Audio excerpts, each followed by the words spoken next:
آ گئی فاطمہ، آ گئی فاطمہ، یا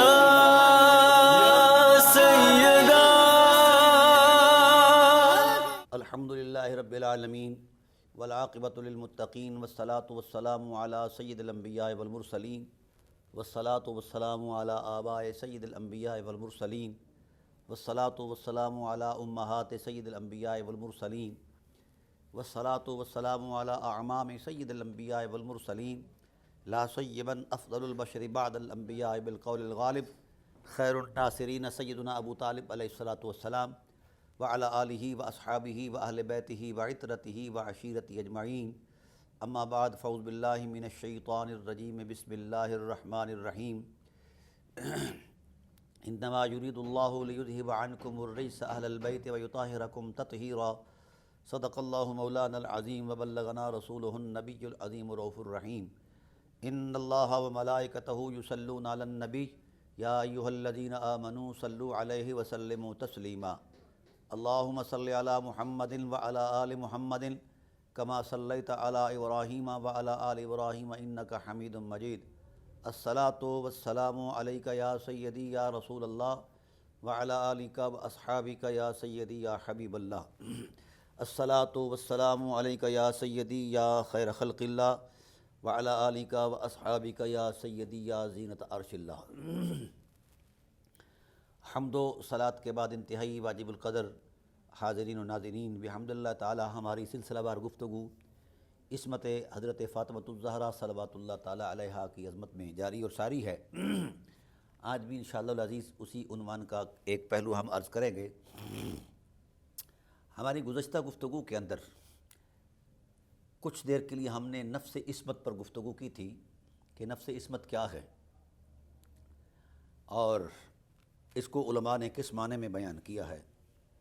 تو سب سے پہلے اس کی لغوی تعریف انہوں نے کی ہے، العصمہ المنع والعاصم المانع الحامی والاعتصام الامساک بالشیء۔ یہ نہایہ کے اندر علامہ ابن اسیر جزری نے بیان کی، اور اس کے بعد علامہ ابن منظور افریقی نے یہ بیان کی، العصمہ فی الکلام العربی المنع وعصمۃ اللہ عبدہ ان یعصمہ مما یوبقہ۔ اسی طرح امام زبیدی نے، ائمہ لغت نے اپنی تحقیق کے مطابق اس کی تعریف بیان کی، اور تمام لوگ اس بات پر جمع ہیں کہ عصمت کا معنی ہے روک لینا، ایسی چیزوں میں پڑنے سے خود کو روکنا جو چیزیں ہلاکت کا باعث ہوں، انسان کے اخلاق کی عظمت کو تباہ کرنے والی ہوں، ان چیزوں سے بچ جانا عصمت ہے۔ اب اس اعتبار سے جو ہمارے علماء نے بیان کی ہے عصمت کی تعریف، ہم نے گزشتہ گفتگو کے اندر یہ بات کہی تھی کہ ہی ملکۃ اجتناب المعاصی مع التمکن فیہا، قدرت گناہ کے باوجود گناہ نہ کرنا عصمت ہے۔ اب اس اعتبار سے قرآن کریم نے جن حقیقتوں کو بیان فرمایا ہے اور جو دلائل عصمت میں مؤثر مانے گئے ہیں، آج ہم اس پر بھی گفتگو کریں گے، اور ساتھ حضرت مریم صلوات اللہ تعالی علیہا کی عصمت کا جو تصور خدائے ذوالجلال نے ایک واقعہ کی صورت میں بیان فرمایا ہے، اس سے ہم عصمت فاطمۃ الزہرا صلوات اللہ تعالی علیہا کا استدلال بھی کریں گے۔ اب صورتحال یہ ہے کہ جناب مریم صلوات اللہ تعالی علیہا کی عصمتوں کے دو اعتبارات ہیں، ام عیسیٰ ہونے کے حوالے سے اور بنت عمران ہونے کے حوالے سے۔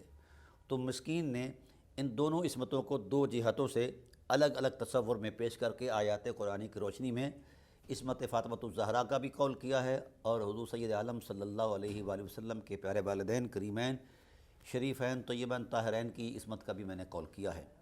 اب اس اعتبار سے ہم نے جائزہ لینا ہے ان سادہ نصوص کا جن سادہ نصوص نے اس حقیقت کو باشگاف الفاظ میں بیان فرمایا ہے، کیونکہ ہمارے علماء اہل سنت نے عصمت میں جو مؤثر دلائل مانے ہیں، ان دلیلوں میں ایک یہ دلیل بھی ہے، ان اللہ اصطفیٰ آدم و نوحا و آل ابراہیم و آل عمران علی العالمین فإنہم عندنا لمن المصطفین الاخیار۔ اس طرح کی جس آیت کریمہ میں شان اصطفائیت کا تصور موجود ہے، عظمت موجود ہے، اس استفایت کے مرتبے کو بھی علماء اہل سنت نے مؤثر عصمت مانا ہے۔ اب اسی اعتبار سے جناب مریم صلوات اللہ تعالیٰ علیہا کو اللہ تعالیٰ کی ذات نے ان کی عصمت کے اعتبار سے 3 جہات سے بیان فرمایا ہے، بنت عمران ہونے کی حیثیت سے، اور بنت عمران ہونے کے ساتھ ساتھ ام عیسیٰ ہونے کی حیثیت سے، اور دوسری اس کی ایک ذاتی شخصیت بھی ان کی ہے،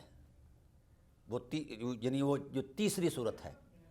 اب ہم ہر تینوں صورتوں کو بالاستیاب بیان کرنا چاہ رہے ہیں تاکہ عصمت کے باب میں یہ ایک دلیل مؤثر جو ہے ہمارے سمجھ کے قریب ہو جائے اور ہم اس کے ذریعے سے عصمت زہرا تک جا پہنچیں، کیونکہ میں نے قرآن کریم کی آیات کا جائزہ لے کر یہ بات کہی ہے کہ عصمت حضرت مریم صلوات اللہ تعالیٰ علیہا جو ہے وہ مقدمہ ہے عصمت زہرا صلوات اللہ تعالیٰ علیہا کے لیے، اور وہ مقدمہ ہے عصمت حضرت آمنہ صلوات اللہ تعالیٰ علیہا کے لیے۔ یہ قاعدہ ہے کہ قرآن کریم نے جتنے بھی قصص بیان فرمائے ان کی کوئی حکمت ہے، محض داستان سرائی نہیں یا قصہ گوئی نہیں ہے۔ نبی کریم صلی اللہ علیہ وسلم نے نزول قرآن کے بعد قرآن کریم کو سمجھانے کے لیے اس کے 5 عنوان بیان فرمائے، اور ہر عنوان کی جہت کے اعتبار سے اس پر حکم بھی صادر فرمایا۔ حضور نبی کریم صلی اللہ علیہ وآلہ وسلم نے ارشاد فرمایا نزل القرآن علی 5 اوجہ، 5 عنوانات اور وجوہ ہیں جن پر قرآن پاک کی آیات مشتمل ہیں۔ الحلال والحرام والمحکم والمتشابہ والقصص والامثال، حلل الحلال حرم الحرام واعملوا بالمحکمات وآمنوا بالمتشابہات فاعتبروا بالامثال والقصص، او کما قال النبی صلی اللہ علیہ وسلم۔ آپ صلی اللہ علیہ وسلم نے ارشاد فرمایا کہ قرآن کریم کی جتنی آیات ہیں اپنی ترتیب میں جس بھی تعداد میں ہیں، 5 مضامین اس کا بنیادی نقطہ ارتکاز ہے۔ قرآن کریم حلال چیزوں کی نشاندہی کرتا ہے، حرام چیزوں کی نشاندہی کرتا ہے۔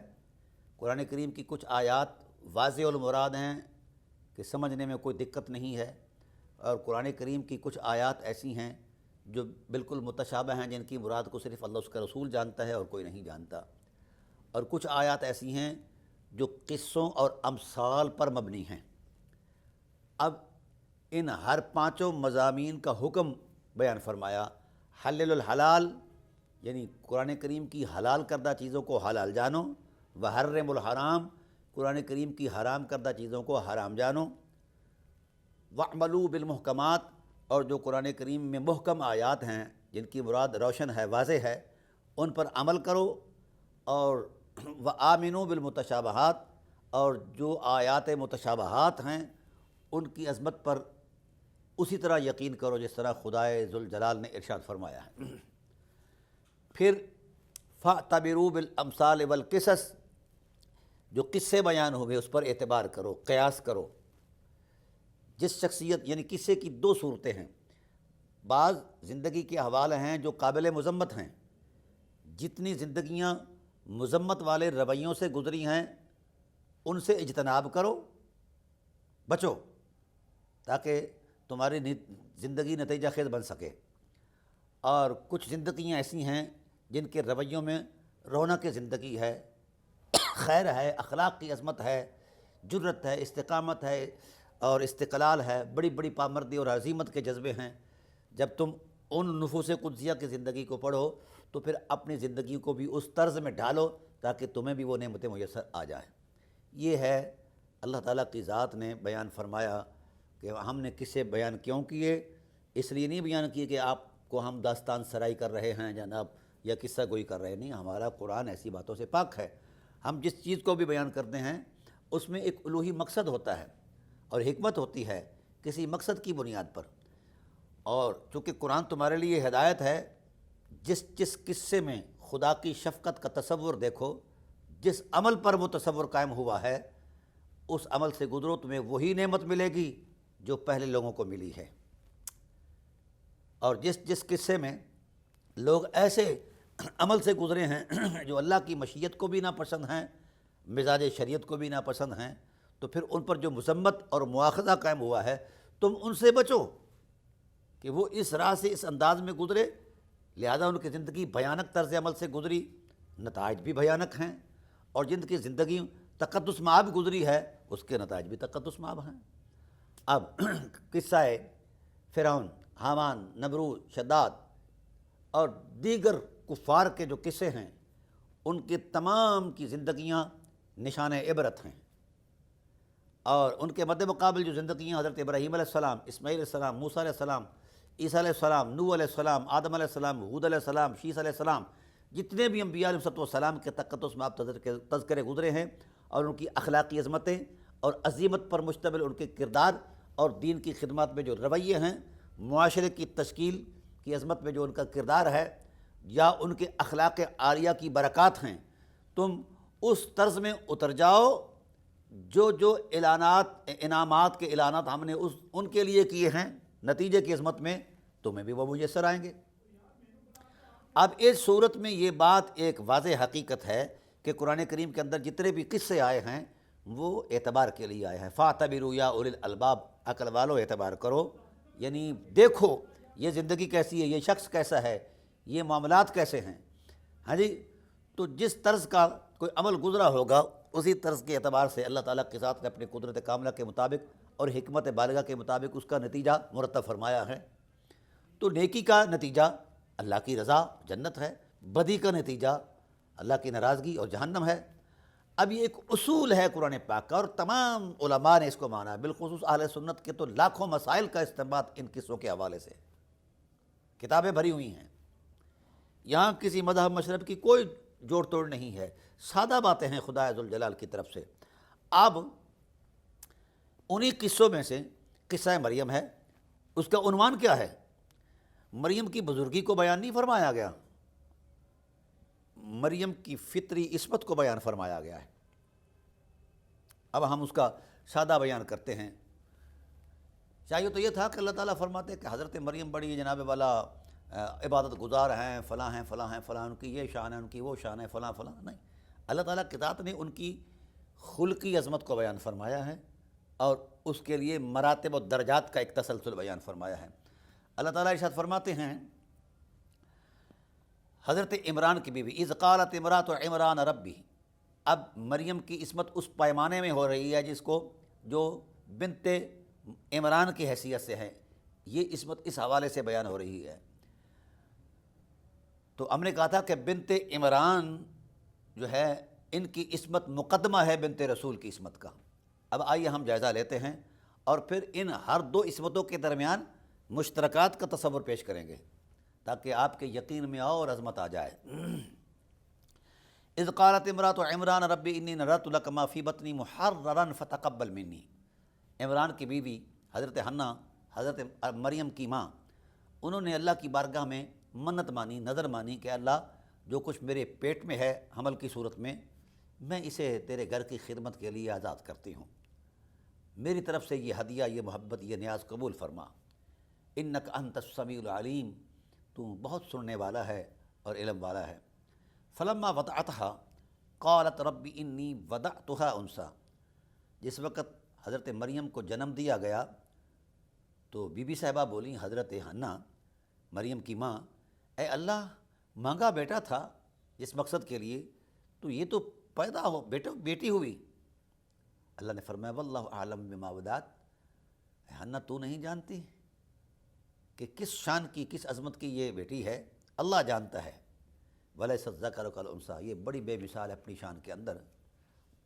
وَإِنِّي سَمَّيْتُهَا مریم، ہم نے ان کا نام مریم رکھا۔ اب عصمت کا عنوان شروع ہو رہا ہے۔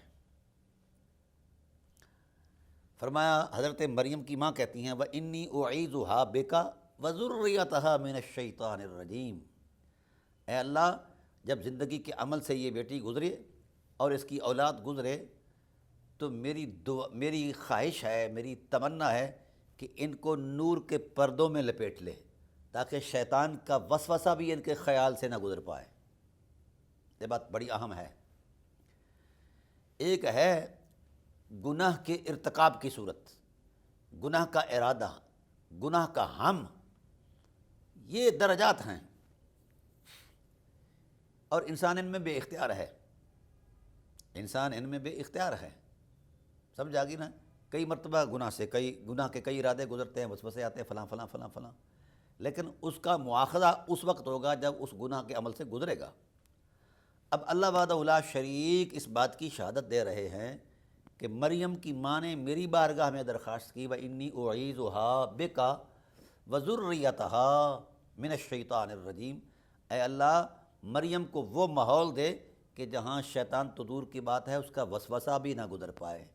بھائی جس حرم میں وسوسہ گناہ نہیں داخل ہو سکتا، وہاں امکان خطا کا تصور آپ کیسے دے رہے ہیں؟ آپ کے پاس دلیل کیا ہے؟ قرآن کریم نے تو عصمت مریم کی بنیاد کو بیان کر دیا ہے۔ پھر اگر مریم کی ماں کی استدعا اور دعا تک بات ہوتی تو ہو سکتا تھا کہ خیال کی دنیا میں کوئی دوسرا تصور آئے، لیکن فرمایا فَتَقَبَّلَهَا رَبُّهَا بِقَبُولٍ حَسَنٍ وَأَنبَتَهَا نَبَاتًا حَسَنًا۔ مریم کی اس بات کو ہم نے ضامن بن کر قبول فرما لیا ہے کہ ہم ضمانت دیتے ہیں مریم کی حرمت کی، اس کی حرمت کردار کی، عظمت اور تقدس کی، شرافت کی، ان کی خلقی عظمت کی، کہ ان کے اخلاق کی ہم پہرے داری کریں گے، ہم ان کی حفاظت کریں گے، صیانت کریں گے، شیطان کے وسوسوں سے بھی انہیں نجات دیں گے۔ اور ایسا ہوا، حضور کی حدیث ہے، ہر بچہ پیدا ہونے والا جب پیدا ہوتا ہے تو شیطان اس کی ماں اور اس کی کوکھ میں انگلی چبوتا ہے، لیکن جب شیطان اپنی طاقت کے بل بوتے پر یہاں پہنچا تو اللہ کا نور غالب آ گیا، شیطان کا اثر وہاں پہنچ ہی نہیں سکتا۔ تو جہاں شیطان کے دیے گئے وسوسوں پر پابندی ہو، وہاں امکان خطا کا تصور ہم کیسے کر پائیں گے؟ یہ نصوص دیکھو سادہ، کہاں آیات کی سادہ عظمت اور کہاں ہمارے علم کی استقرائی اور وضعی باتیں۔ تو لہذا اس اعتبار سے ہمیں جانے انجانے میں جو عقیدے ہم نے بنائے ہیں یہ خیالی عقیدے ہیں، ان کے پیچھے کچھ بھی نہیں ہے۔ یہ حقیقت ہے جو قرآن دے رہا ہے۔ صاحبان علم اس پر کیوں نہیں تدبر کرتے کہ جہاں وسوسہ ابلیس پر ہی پابندی ہو وہاں ارتکاب گناہ کا تصور کیسے ہو سکتا ہے؟ یہ غیر معقولی باتیں ہیں جو ہمارے علماء کرتے پھرتے ہیں۔ فَتَقَبَّلَهَا رَبُّهَا بِقَبُولٍ حَسَنٍ، اللہ تعالیٰ کی ذات نے صرف وعدہ نہیں فرمایا بلکہ عمل کر کے دکھایا ہے۔ وَأَنبَتَهَا نَبَاتًا حَسَنًا، ہم نے اپنے حسن کے جلووں میں انہیں نبات بنایا، انہیں اٹھان دی، انہیں زندگی دی، ان کے اخلاق کی تربیت اپنے نور کے جلووں سے کی۔ اللہ اکبر۔ فَتَقَبَّلَهَا رَبُّهَا بِقَبُولٍ حَسَنٍ، ہم نے قبولیت حسن عطا فرمائی اور نبات حسن عطا فرمائی، ان کو اٹھایا، یعنی ان کو شیر خارگی کے عالم سے لے کر جوانی تک ہم نے اس کی ساری زندگی اور حرمت کی جو حفاظت فرمائی، اور انہیں شرم اور برم کا وہ مقام عطا فرمایا کہ اس سے آگے کون جا سکتا ہے۔ پھر ہم نے عالم دنیا کے اندر، عالم اسباب کے اندر پھر اور اہتمام کیا، کسی عام شخص یا گھرانے کا انتخاب نہیں کیا ان کی کفالت میں۔ وَكَفَّلَهَا زَكَرِيَّا، اللہ اکبر، حضرت زکریا جیسے پاک پیغمبر عظمت والے نے ذمہ داری لی، اللہ تعالیٰ نے ان سے فرمایا کہ ان کی کفالت کرو، یہ عام لڑکی نہیں۔ کلما دخل علیہا زکریا المحراب، جہاں مریم کو ٹھہرایا گیا، جب کفیل مریم اترتے اس کاشانہ عظمت میں، وجد عندہا رزقا، وہاں تو رزق پڑے ہوتے، بے موسم کے پھل بھی پڑے ہوتے، بہار ہوتی۔ وہ حیرت سے پوچھتے، قال یا مریم انا لک ھذا، اے مریم یہ کہاں سے آیا؟ قالت هو من عند اللہ، انہوں نے کہا یہ اللہ کی بارگاہ خاص سے آیا ہے۔ ان اللہ یرزق من یشاء بغیر حساب، اللہ تعالیٰ رزق دیتا ہے جسے چاہتا ہے، بے انتہا دیتا ہے۔ آ گئی فاطمہ، آ گئی فاطمہ، یا سیدہ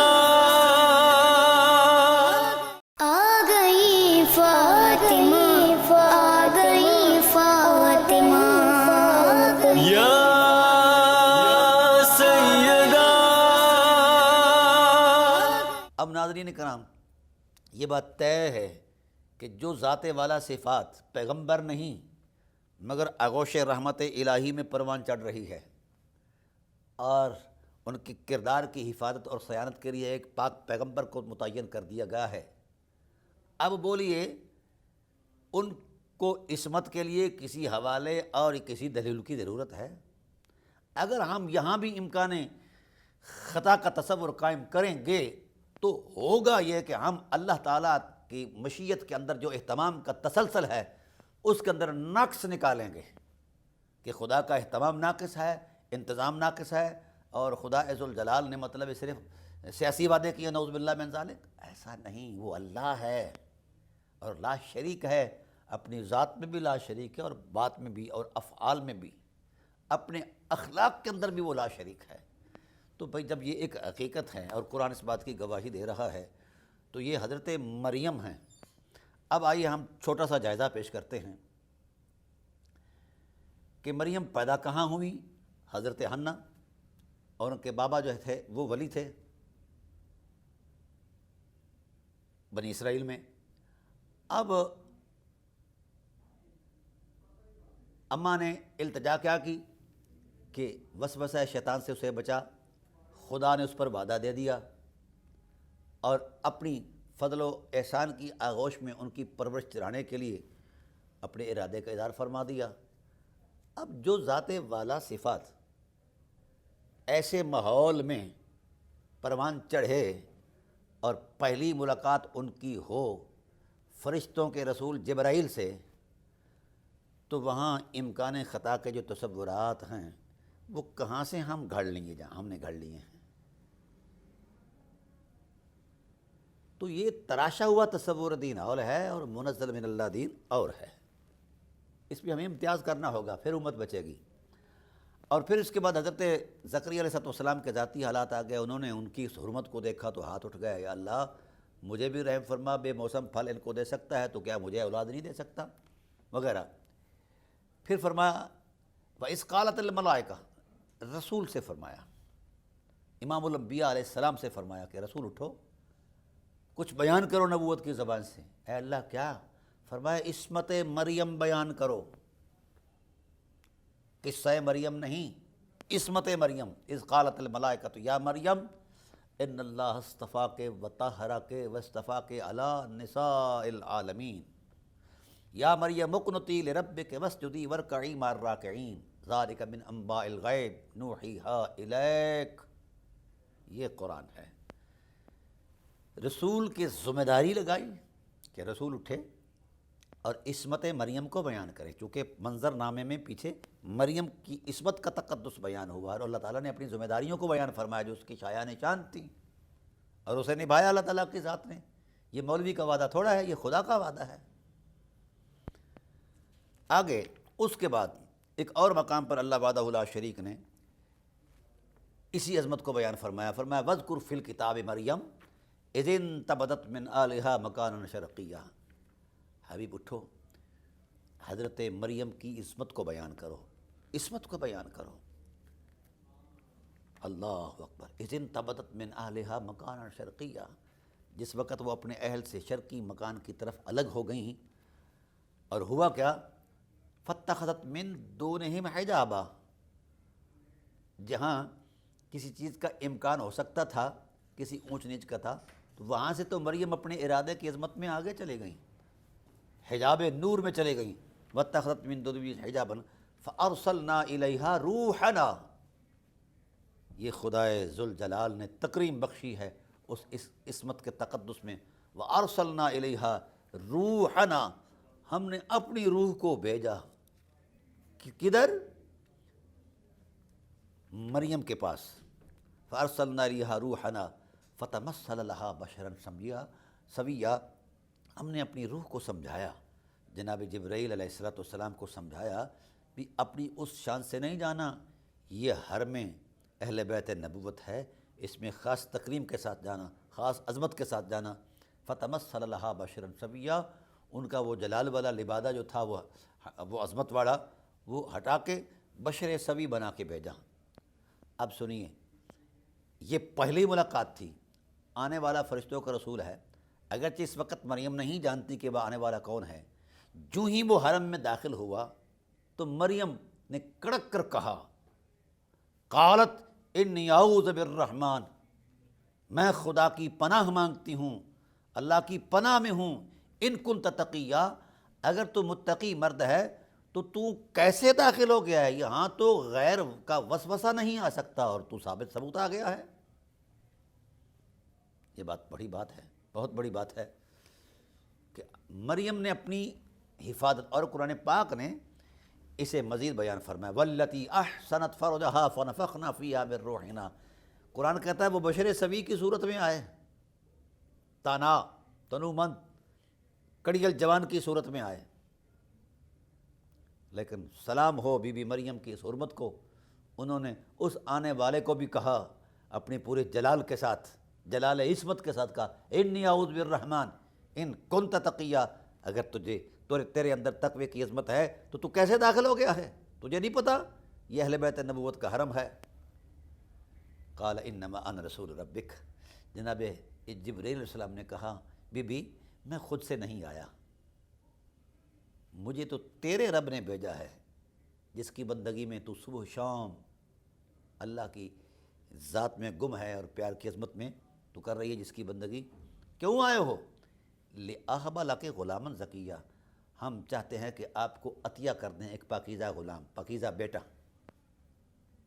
اب جب یہ بھی بات کہی تو کلچر، سماج، معاشرت کے جو ماحول کے جو اونچ نیچ تھی اس کو بیان کیا اور کہا، قالت انا یکون لی غلام، میرے لیے بیٹے کا کہتے ہو، یہ کیسے ہو سکتا ہے؟ ولم یمسسنی بشر ولم اکو بغیہ، نہ تو میری ابھی شادی ہوئی جو عادی نظام کے اندر بیٹے ہونے کا ایک سبب ہے، ولم اکو بغیہ، میری ساری زندگی عصمت کی ترجمان گزری ہے۔ ولم اکو بغیہ کی نصب پر اہل علم اس زمانے کے دور غور کریں، لفظ لم جب مضارع آتا ہے تو ماضی منفی کی تاکید پیدا کر دیتا ہے۔ کبھی ایسا ہوا ہی نہیں زندگی کے پورے تسلسل میں، کوئی لمحہ ایسا آیا ہی نہیں کہ میں اللہ کی مشیت کے نور کی چادر کو پھلانگ کر کہیں اور طرف میری نظر گئی ہو۔ بولیے یہ قرآن گواہی دے رہا ہے، مریم پیغمبر نہیں، یہ کہاں گئے وہ قیدے شیدے جو آپ نے بنائے تھے کہ عصمت انبیاء کا خاصہ ہے؟ اللہ کے بندو، انبیاء کو انبیاء رہنے دو، کسی حقیقت کا ممنون احسان نہ بناؤ، وہ محسن ہوتے ہیں کائنات کے، ان پر صرف ذات حق کا احسان ہوتا ہے۔ ہاں، اور آپ نے عصمتوں کا جوڑ توڑ کر کے وہاں تک پہنچائی اور بڑی آپ نے ہمت مار کے ان کو عصمت مآب بنایا۔ اللہ کے بندو، بہت چھوٹا وجود ہے عصمت کا انبیاء علیہ السلام کی عظمت کے سامنے۔ اب آئیے، قرآن کہتا ہے قال انما، قالت انا یکون لی غلام، میرے کیسے ہو سکتا ہے بیٹا، نہ تو میری شادی ہوئی، ولم اکو بغیہ، زندگی بھر جتنی سانسیں میں نے لی ہیں ایک سانس بھی میری خلاف عصمت نہیں گئی، یہ قرآن کی گواہی ہے۔ قال کذالک قال ربک هو علی ہین، تو جناب جبرائیل نے کہا، بی بی یہ میری باتیں نہیں، یہ تیرے رب نے کہا ہے کہ یہ باتیں اس پر آسان ہے، اس کو کیا کسی چیز کی ضرورت ہے، وہ لا یحتاج ذات ہے۔ بھئی ایسا کیوں ہے؟ فرمایا وَلِنَجْعَلَهُ آیَةً لِلنَّاسِ، ہم چاہتے ہیں کہ مریم تیرے وجود کو، تیری عصمت کی حرمت کو اور حضرت عیسیٰ کے وجود کو غیر عادی سبب سے جو آ رہا ہے، ہم اپنی عظمت کی نشانی بنائیں۔ جن کا وقار عصمت خدا کی عظمت کی نشانی ہو، اس کو بھی ثبوت عصمت کے لیے مولوی صاحب سے فتویٰ لینے کی ضرورت پڑ گئی ہے۔ یار کچھ تو خدا کا خوف کرنا چاہیے۔ کہاں ملا اعظم کا تراشا ہوا تصور دین، کہاں خدائے ذوالجلال کی حرمتیں اور اہل بیت نبوت کا مقام۔ وکان امرا مقضیہ فحملتہ، یہ آگے قصہ بیان کیا ہے، وقت کے دامن میں گنجائش نہیں کہ میں تفصیلات میں اتروں۔ پھر حضرت مریم نے ان کو جنم دیا، اس کی صورت سارا زمانہ جانتا ہے۔ جب وہ جن کر لائیں، اب سنیے جو قرآن کہہ رہا ہے، اس پر آئیے۔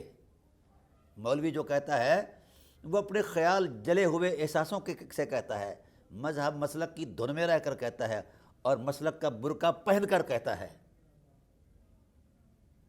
وہ حاشیہ نشین اپنی جگہ پر کہہ رہا ہے، قرآن کچھ کہہ رہا ہے، قرآن کہتا ہے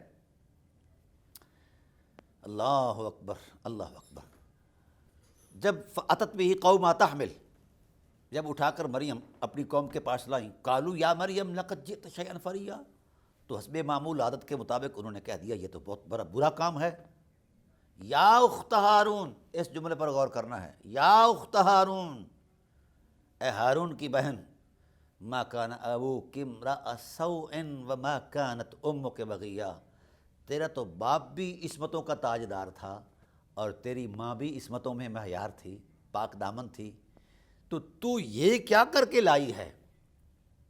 اب آیت کا جملہ خدائے ذوالجلال کا اس آیت میں جو ارشاد کا طرز تکلم، اس پر غور کیجئے۔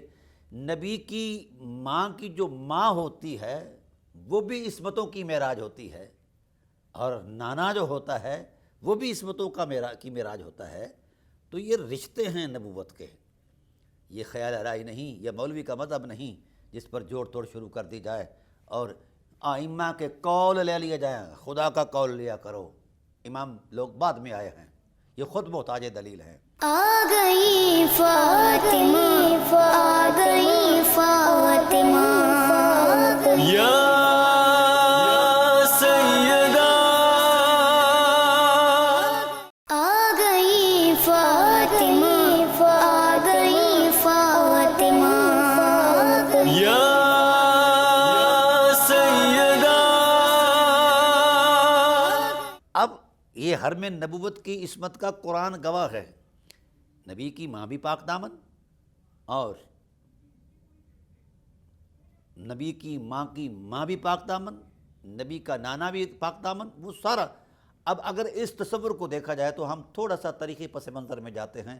خدا نے گواہی دی، لقد جاءکم رسول من انفسکم عزیز علیہ ما عنتم، لوگو میرا محبوب جن راہوں سے گزر کر آیا ہے وہ نفاست کی حرمت کی معراج تھے، ان کا کردار پکیزگیوں میں ایک واضح اعلان اور بے غبار حقیقت تھا۔ تو یہ قرآن پاک کے سادہ نصوص ہیں۔ اب عرض یہ کرنا چاہتا ہوں کہ ان آیات کے اندر اللہ تعالیٰ کی ذات نے حضرت مریم کے دو اعتبار بیان فرمائے، بنت عمران کی حیثیت سے اور ام عیسیٰ کی حیثیت سے۔ اب آئیے تھوڑا سا ہم مزید آگے چلتے ہیں۔ قرآن کریم کی یہ جو صورت ہے، سورہ غالباً حج ہے یا سورہ انبیاء ہے، اللہ تعالیٰ ارشاد فرماتے ہیں والتی احصنت فرجہا فنفخنا فیہا من روحنا وجعلناہا وبناہا آیۃ للعالمین۔ اب یہ جو ہے والتی احصنت، احسان مضبوط ارادے سے کردار کی حفاظت کرنا، اور الاسم کا معنی المنع تھا، روکنا۔ یہاں تمام مفسرین نے، خواہ وہ اہل سنت کے ہوں یا خواہ وہ کوئی اور ہوں، تمام نے یہی احسنت کا معنی اے امتنعت کیا ہے۔ مریم نے ضبط نفس میں، اخلاق کی عظمت میں اور عصمت کے وقار کے طور پر وہ کردار دیا ہے کہ عصمت بھی عش کر اٹھی ہے۔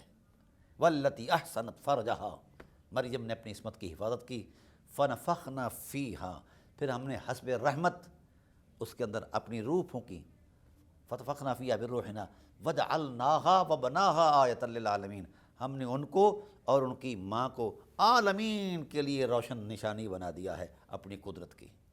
اور ایک اور مقام پر ارشاد فرمایا قرآن پڑھا کریں۔ مولانا صاحبان آپ مسلم الثبوت تو پڑھتے ہیں، فواتح الرحمت تو پڑھتے ہیں، کبھی قرآن کریم کی سادہ نصوص بھی پڑھ لیا کریں، آپ کو اندازہ ہو جائے گا۔ اب آئیے سورہ تحریم کے اندر اللہ تعالیٰ ارشاد فرماتے ہیں حضرت مریم کا مقام۔ اب آئیے رسول اللہ صلی اللہ علیہ وآلہ وسلم کی ذات تو سبحان اللہ، یہ آپ کے خدام کا مقام۔ وَمَرْيَمَ ابْنَتَ عِمْرَانَ اللَّتِي، یہاں حضرت مریم کو بنت عمران کے تصور میں پیش کیا گیا ہے۔ الَّتِي أَحْصَنَتْ فَرْجَهَا، یہ وہ ہیں جنہوں نے اپنی پاک دامنی کی حفاظت میں انتہا کر دی۔ فَنَفَخْنَا فِيهِ، ہم نے ان کے اندر پھونک دیا ہے اپنی روح سے۔ وَصَدَّقَتْ بِكَلِمَاتِ رَبِّهَا، وہ اپنی پاکیزگیوں میں اتنی بلندی پر چلی گئیں کہ وہ اللہ کے کلمات کی مصدق بن گئیں، تصدیق کرنے والی بن گئیں۔ جو خدائے ذوالجلال کی آیات کی تصدیق کرنے والی ہو وہ حرمت مآب نہیں تو پھر اور کون حرمت مآب ہو سکتا ہے، عصمت مآب ہو سکتا ہے؟ تو لہذا فنفخنا فیہا من روحنا